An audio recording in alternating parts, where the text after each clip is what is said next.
નમસ્કાર, હું એજી ગજર, જિલ્લા પુરવઠા અધિકારી સુરેન્દ્રનગર. આપના માધ્યમથી સૌ રેશન કાર્ડ ધારકોને જણાવવા માંગુ છું કે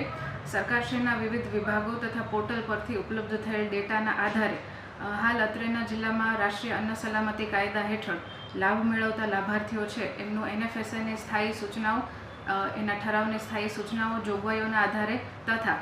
અલગ અલગ માપદંડો જેમ કે 6 થી 12 મહિનાથી સાયલન્ટ રેશન કાર્ડ ધારકો, 12 મહિના કરતાં વધુ સાયલન્ટ રેશન કાર્ડ ધારકો છે, પછી જેમની આવક એન્યુઅલ ઇન્કમ,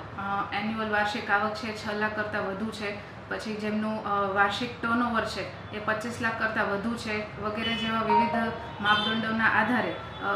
જે NFSAનો લાભ મેળવે છે એવા રેશન કાર્ડ ધારકોનું હાલ વેરિફિકેશનની કામગીરી અત્રેના જિલ્લામાં ચાલુ છે. આવા તમામ રેશન કાર્ડ ધારકો છે એમને મામલતદાર ઓફિસ મારફત નોટિસની વજવણી કરી અને ત્યારબાદ એમની વેરિફિકેશનની કામગીરી જે છે એ હાલ કરવામાં આવે છે.